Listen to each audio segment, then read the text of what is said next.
Hello students, you are welcome to Chemistry My Dream, and today I am here with the same chapter equilibrium, but this is equilibrium 2 यानी कि ionic equilibrium. Ionic equilibrium में generally हम लोग क्या करते हैं, जो भी वीक इलेक्ट्रोलाइट होता है उसका जो है हम लोग इक्विलिब्रियम ऑब्जर्व करते हैं और उस पर काम करते हैं। लेकिन इसके पहले जो हम लोगों ने इक्विलिब्रियम 1 में जो कुछ भी पढ़ाया था उसको मैं 2-4 मिनट में रिकैप कर दूं। और वो क्या था कि हम लोगों ने टाइप्स ऑफ इक्विलिब्रियम देखा, जिसमें आपका homogeneous, heterogeneous, physical equilibrium, chemical equilibrium. In fact equilibrium होता क्या है वो हम लोगों ने देखा कि all observable properties remains constant at equilibrium, वो सब हम लोगों ने देखा। इसके बाद हम लोग आ जाते थे किस पर, वो जो आपका लॉ ऑफ मास एक्शन है, जिसमें के सी के पी है ना, equilibrium constant for the given concentration and equilibrium constant for the given partial pressure, that is के पी। और के पी उसके लिए निकालते थे जो कि केवल गैसियस रिएक्शन होता था। ठीक है, इसके बाद फिर हम लोगों ने एक्सप्रेशन फॉर के सी के पी करते हुए रिलेशन भी के पी के सी में सेटअप किए हम लोगों ने।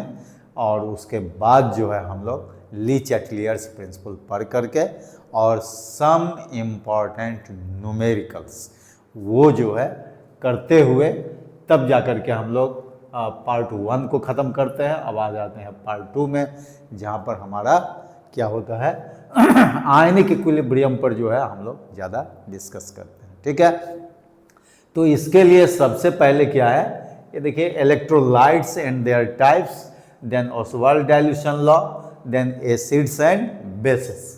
तो ये इलेक्ट्रोलाइट्स एंड देयर टाइप्स क्या होता है वो सबसे पहले हम लोग देखते हैं। तो हम यहाँ लिखते हैं इलेक्ट्रोलाइट्स। तो देखिए ये जो इलेक्ट्रोलाइट्स होता है, इलेक्ट्रोलाइट्स हम लोग पहले भी सुन चुके हैं, लेकिन क्या है कि जितने भी आपका इलेक्ट्रोवैलेंट कंपाउंड होता है दे आर ऑल इलेक्ट्रोलाइट्स। तो कहता है कि electrolytes are the substances which give ions, cations and anions in their aqueous solution और इन मोल्टेन स्टेट। तो कहने का मतलब या तो एक्वस सॉल्यूशन लेंगे उसका, या नहीं तो मोल्टेन स्टेट लेंगे, उसमें वो क्या देगा, कैटायंस एंड एनायंस देगा। तो वो इलेक्ट्रोलाइट्स होते हैं। अब उसी में क्या होता है कि वो इलेक्ट्रोलाइट्स जैसे यहाँ पर आप लिख सकते हैं कैटायंस एंड एनायंस गिवर। ठीक है, ये आप लिख लिए। तो ये जो है कैटायंस एंड एनायंस गिवर्स जो है इलेक्ट्रोलाइट्स हो गए। और एग्जाम्पल के तौर पर लिख सकते हैं यहाँ कि ऑल इलेक्ट्रोवैलेंट कंपाउंड और आयनिक कंपाउंड्स, ऑल इलेक्ट्रोवैलेंट और आयनिक कंपाउंड्स। ठीक है, ये सब के सब इलेक्ट्रोलाइट्स होते हैं। अब ये इलेक्ट्रोलाइट दो तरह के होते हैं। पहला हो गया स्ट्रॉन्ग इलेक्ट्रोलाइट। ठीक है, अब स्ट्रॉन्ग इलेक्ट्रोलाइट का मतलब हुआ कि जो कंप्लीटली आयोनाइज होता है। ठीक है, ये देखिए इलेक्ट्रोलाइट ये कंप्लीटली आयोनाइज होता है। यहाँ लिख दीजिए कंप्लीटली आयोनाइज्ड। तो इसको हम लोग क्या बोलेंगे, स्ट्रॉन्ग इलेक्ट्रोलाइट बोलेंगे। और इसके लिए ढेर सारे एग्जाम्पल आपका है, एसिड बेस सॉल्ट में ले लीजिए। एसिड में जैसे मान लीजिए HCl आप ले रहे हैं, H2SO4 ले रहे हैं, है ना, ये एसिड में हो जाएंगे, ये सब एसिड्स में हो गए। और ये HNO3 वगैरह सब स्ट्रॉन्ग इलेक्ट्रोलाइट में होगा। बेस में अगर आपको लेना है तो NaOH ले लीजिए, KOH ले लीजिए। कहने का मतलब ग्रुप 1 का जो एलिमेंट है उसका हाइड्रोक्साइड ले लेंगे, तो ये जो है स्ट्रॉन्ग बेसिस में हो जाएंगे। और अगर सॉल्ट्स में लेना है तो ले लीजिए NaCl है आपके पास में। ठीक है, इसके बाद KCl है, KNO3 है ना, ये सब के सब जो है ये सॉल्ट्स होगा। तो ये जो है आपका कंप्लीटली आयोनाइज, ये स्ट्रॉन्ग इलेक्ट्रोलाइट्स में होते हैं, ठीक है।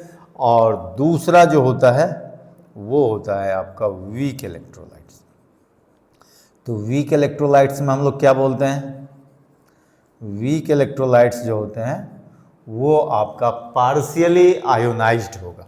जैसे ये कंप्लीटली आयोनाइज्ड होता था तो ये क्या होगा, पार्शियली आयोनाइज्ड, ठीक है। अब पार्शियली आयोनाइज्ड का मतलब हुआ कि वो जो है कुछ परसेंटेज ही जो है उसका आयोनाइजेशन में पार्टिसिपेट करता है, बाकी अनआयोनाइज्ड रह जाता है।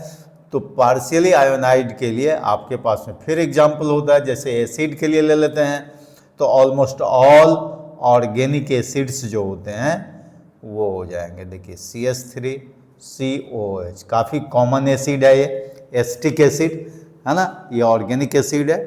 तो ये जो है वीक एसिड में आता है। ऐसे ऑक्जेलिक एसिड हो, साइट्रिक एसिड हो, लैक्टिक एसिड हो, ये सब के सब जो है क्या होंगे, वो वीक एसिड्स में आ जाएंगे। जैसे इनऑर्गेनिक एसिड में लेना है तो कार्बोनिक एसिड ले लीजिए, H2CO3 ले लीजिए, ये सब पार्शियली आयोनाइज्ड हो जाएंगे। अगर आपको बेस में लेना है, ठीक है, तो ये जैसे मान लीजिए एसिड्स हो गए, उसी तरह से बेस में अगर आपको लेना है तो आप ये ले सकते हैं, CaOH2 ले सकते हैं, AlOH3 ले सकते हैं, एंड और भी जो है आप बेसिस में भी ले सकते हैं, वो सब पार्शियली आयोनाइज्ड होंगे। और अगर सॉल्ट वगैरह में देखना होगा तो सॉल्ट में भी आप चाहें तो वहाँ भी आप ले सकते हैं। जैसे मान लीजिए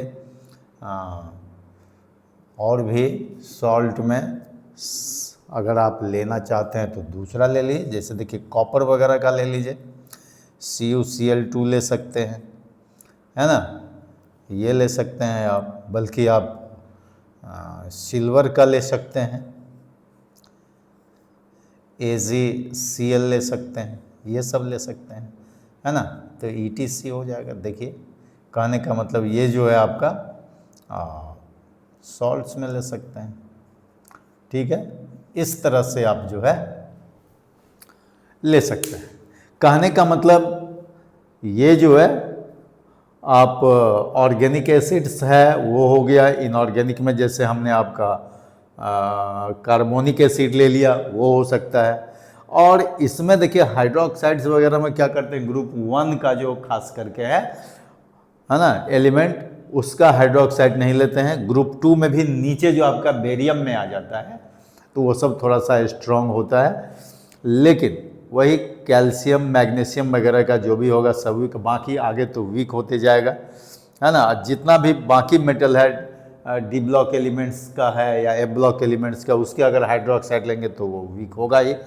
और बाकी जो क्लोराइड नाइट्रेट सब है वो अगर हम लोग ट्रांजिशन एलिमेंट सब का ले लेते हैं तो वो सब वीक होता है generally in comparison to group 1 and group 2 elements, ठीक है।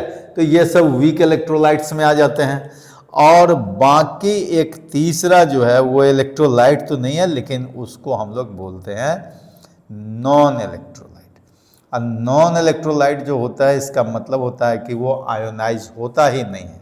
तो यहाँ सीधे लिख देंगे नॉट आयोनाइज्ड। तो इसमें जनरली क्या होते हैं, कोवलेंट कंपाउंड वगैरह होते हैं। अब जैसे मान लीजिए कि आपने ग्लूकोज ले लिया, C6H12O6 ले लिया, ग्लूकोज ले लिया, ठीक है, शुगर ले लिया, यूरिया ले लिया आपने, जैसे NH2CO NH2 ये यूरिया है ना। तो इस तरह से जो है आप नॉन इलेक्ट्रोलाइट भी जान लेते हैं, ठीक है। तो ये सब जो है हमारे इलेक्ट्रोलाइट्स में हो गए, ठीक है, और टाइप हो गए। अब हम लोग आते हैं ओसवाल्ड डाइल्यूशन लॉ। अब ओसवाल्ड डाइल्यूशन लॉ आपको किस में यूज करना है, वीक इलेक्ट्रोलाइट में, क्योंकि आप जानते हैं कि वीक इलेक्ट्रोलाइट में ही आप इक्विलिब्रियम सेटअप कर सकते हैं। स्ट्रॉन्ग इलेक्ट्रोलाइट जो है वो कंप्लीटली आयोनाइज हो जाता है, इसीलिए उसमें इक्विलिब्रियम आप सेट नहीं कर सकते हैं। तो जब भी हम लोग आयनिक इक्विलिब्रियम की बात करेंगे तो हमेशा हम लोग वीक इलेक्ट्रोलाइट की तरफ ही देखेंगे, ठीक है। तो चलिए हम लोग लिखते हैं। नेक्स्ट आपका है, ये देखिए, वो है आपका ओस्वाल्ड डाइल्यूशन लॉ, ठीक है। तो ओस्वाल्ड डाइल्यूशन लॉ में पहले हम लोग हेडलाइन यहाँ लिख दें। देखिए ये है ओस्वाल्ड डाइल्यूशन लॉ। अब ये क्या होता है वो एक्सप्लेनेशन के थ्रू हम लोग इसकी जानकारी लेंगे। अब इसमें कहता है कि आप कोई जनरल वीक इलेक्ट्रोलाइट ले लीजिए। तो देखिए यही है कि जनरल वीक इलेक्ट्रोलाइट है, यहाँ हम लोग लिख देंगे वीक इलेक्ट्रोलाइट, ठीक है। अब इसको हम लोग क्या कर दें, आयोनाइजेशन कर दें। तो आयोनाइजेशन करेंगे तो देखिए x मोल ऑफ A और A का जो वैलेंसी है Y है, तो ये Y प्लस हो जाएगा और plus Y B X minus हो जाएगा, क्योंकि जानते हैं कि B का वैलेंसी X और A का वैलेंसी Y। तो इस तरह से जो है आयोनाइजेशन आप सेट कर सकते हैं। तो अब इसमें देखिए ये हमने इनिशियली कहता है कि ये कितना है आपका, देखिए 1 मोल है, तो ये 1 मोल आप ले लीजिए। तो ये 1 मोल ले लेंगे तो ये फिर क्या हो जाएगा, 0 होगा, ये भी 0 होगा। और इसको आप ये कर सकते हैं कि अगर आप वाटर में लेते हैं, ठीक है, तभी तो ये आयंस बनता है यहाँ पर, तो ये हो जाएगा एक्वस और ये भी हो जाएगा यहाँ पर एक्वस, ठीक है। तो ये 1 मोल आपने लिया तो है ना, यहाँ 0 0 हो गए, यहाँ लिख देना है इनिशियली, ठीक है। इसके बाद यहाँ लिखना है एट इक्विलिब्रियम, इक्विलिब्रियम। अब इक्विलिब्रियम में क्या होता है कि आपने कितना मोल लिया और कितना मोल रिएक्शन में पार्टिसिपेट किया, यहाँ आयोनाइजेशन में पार्टिसिपेट किया, वो आपको देना है। और कितना जो है अमाउंट बच जाता है रिएक्टेंट का, वो लिखना होता है।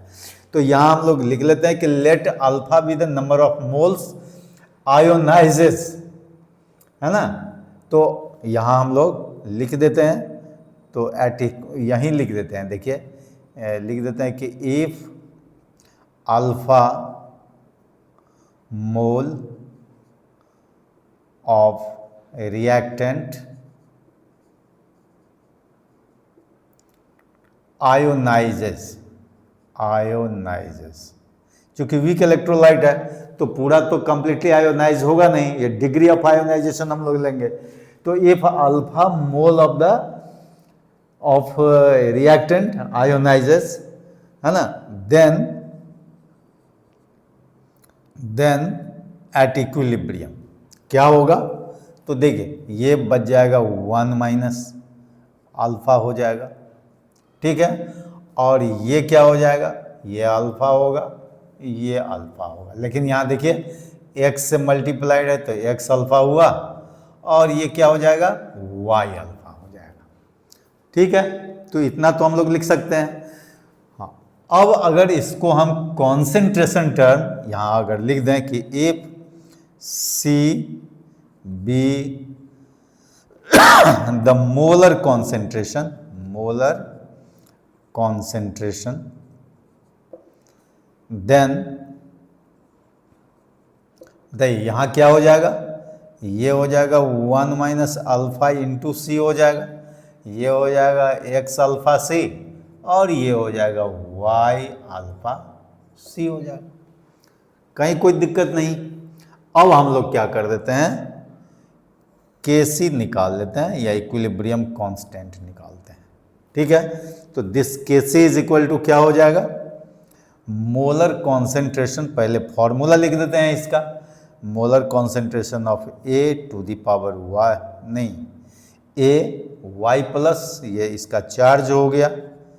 इसके बाद ये चला जाएगा पावर में, ये जो न्यूमेरिकल कोफिशिएंट है वो कहाँ चला जाएगा, पावर में चला जाएगा।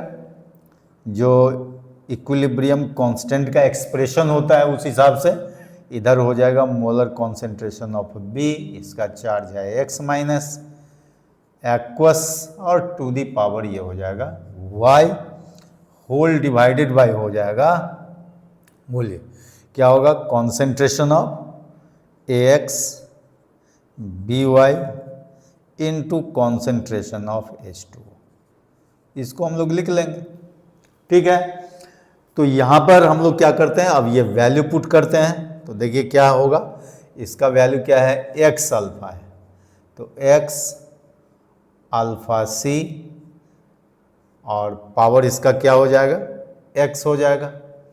उसी तरह से इनटू हो जाएगा Y alpha C to the power Y हो जाएगा, ठीक है। और देखिए डिवाइडेड बाय हो जाएगा, इसके लिए हो जाएगा 1 माइनस अल्फा सी, 1 माइनस अल्फा इंटू सी, और ये क्या हो जाएगा, चूंकि ये लिक्विड है प्योर इसीलिए 1 हो जाएगा, तो केवल यही हो जाएगा, इंटू आप चाहें तो 1 कर सकते हैं, ठीक है।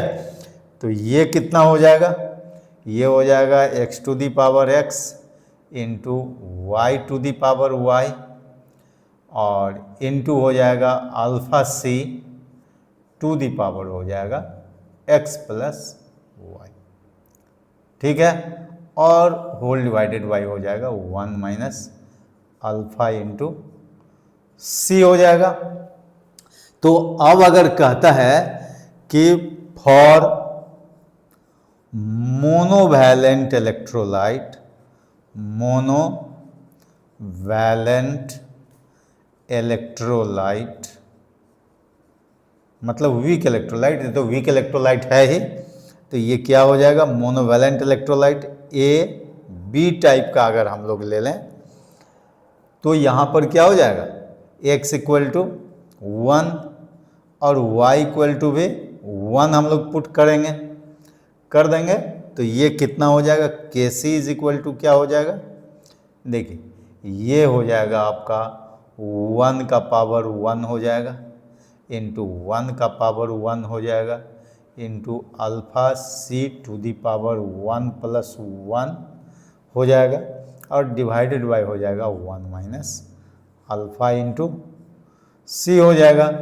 और इसको फर्दर अगर आप लिखेंगे तो के सी इक्वल टू हो जाएगा, देखिए alpha square C by 1 minus alpha हो जाएगा, ठीक है। तो ये जो है आपका ये रिलेशन मिल गया, K C equal to alpha square C by 1 minus alpha. लेकिन इसमें भी अगर मान लीजिए, तो ये तो मोनोवैलेंट के लिए हुआ, बाईवैलेंट ट्राईवैलेंट के लिए फिर उसी तरह से इस फॉर्मूला में हम पुट कर देंगे तो आपका इक्वेशन आ जाएगा केसी में। तो लेकिन यहां पर क्या है, कहता है कि फॉर वीक इलेक्ट्रोलाइट, चूंकि ये तो वीक इलेक्ट्रोलाइट ही है, तो वीक इलेक्ट्रोलाइट कहता है कि alpha is very very small, alpha is very very small in comparison to 1 minus alpha, ठीक है। तो इसीलिए इन कंपेरिजन टू 1 कर दीजिए, है ना, तो 1 से काफ़ी जो है सो ये छोटा होगा, तो इसीलिए alpha can be neglected from denominator. तो यहाँ लिख सकते हैं therefore alpha can be neglected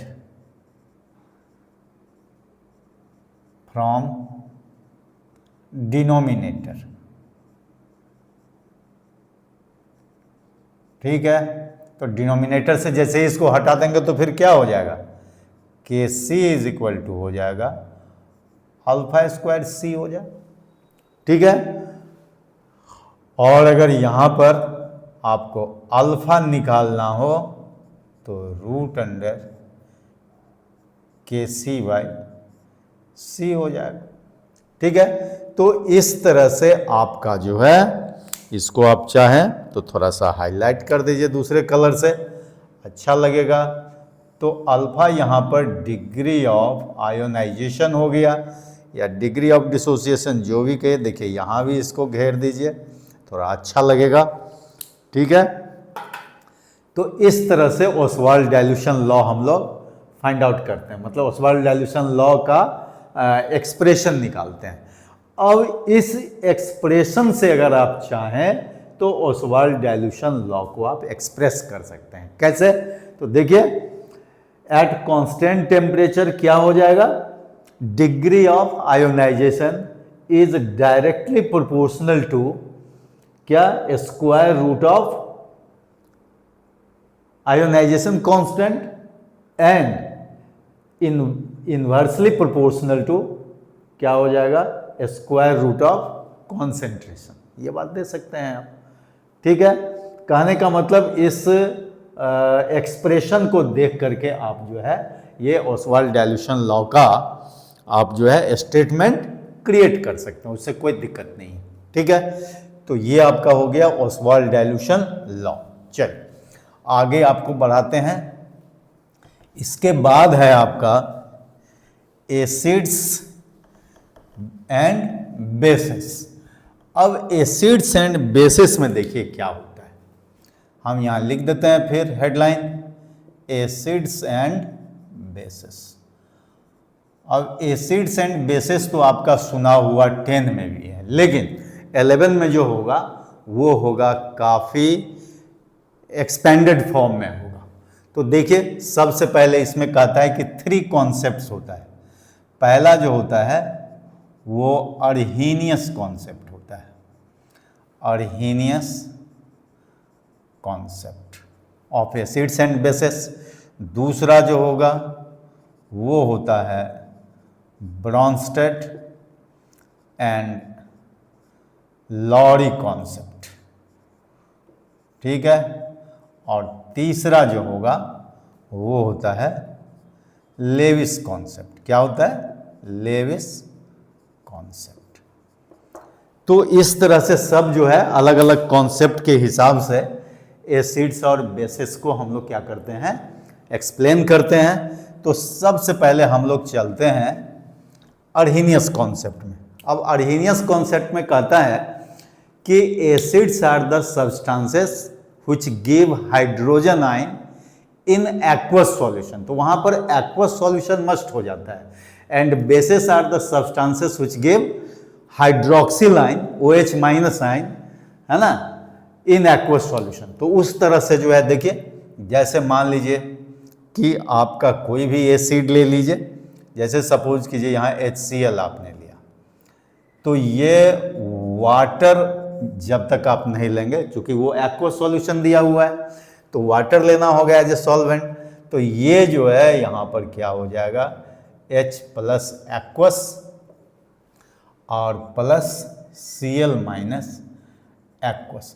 तो यहाँ पर ये जो है आपका हाइड्रोनियम आयन भी आप लिख सकते हैं, H3O प्लस एक्वस भी आप लिख सकते हैं। ठीक है, उसी तरह से मान लीजिए कोई अगर आप ये ले लीजिए H2SO4 ले लीजिए, डाइवैलेंट ले लीजिए, फिर अगर आप H2O दे देंगे तो ये क्या हो जाएगा, 2H plus aqueous plus SO4 2 minus aqueous हो जाएगा, कहीं कोई प्रॉब्लम नहीं है। लेकिन अगर आप वीक एसिड ले लेते हैं, जैसे सपोज कीजिए कि आपने ये ले लिया, एसिटिक एसिड ले लिया, ठीक है, प्लस वाटर आपने ले लिया, तो यहाँ पर ये क्या क्रिएट होगा, बोलिए इक्विलिब्रियम क्रिएट होगा। कहने का मतलब साइन ऑफ रिवर्सिबिलिटी होगा, क्योंकि ये तो अब वीक एसिड हो गया। तो ये हो जाएगा CH3 COO माइनस एक्वस होगा, और प्लस क्या हो जाएगा, H प्लस एक्वस होगा, जो ये एसिटेट आयन हो गया, ये हाइड्रोजन आयन हो गया। तो उसी तरह से बेस में भी आप ले सकते हैं। जैसे बेस मान लीजिए NaOH प्लस H2O ले लेंगे, तो ये आपका चूंकि स्ट्रॉन्ग बेस है इसीलिए इसमें कोई इक्विलिब्रियम नहीं होगा, तो Na प्लस एक्वस और प्लस OH माइनस एक्वस हो जाएगा। उसी तरह से अगर मान लीजिए CaOH होल 2 ले लेते हैं, ठीक है, तो ये क्या हो जाएगा, देखिए CaOH होल 2 ले लेंगे तो ये वीकर हो गया, तो यहाँ पर क्या हो जाएगा, इक्विलिब्रियम सेट हो जाएगा, तो ये हो जाएगा 2Ca2 प्लस एक्वस हो जाएगा, 2Ca नहीं बल्कि Ca2 प्लस दीजिए, Ca2 plus aqueous plus 2OH minus aqueous. तो इस तरह से हम लोग एसिड्स एंड बेसिस जो है अर्हीनियस कॉन्सेप्ट से लिख लेते हैं। फिर आपको हम डिटेल में ये भी बताएंगे कि अर्हीनियस कॉन्सेप्ट का लिमिटेशन क्या है, और फिर हम आगे जो है आपका ब्रॉन्स्टेड और लेविस कॉन्सेप्ट बताएंगे। Okay, thank you, all the best.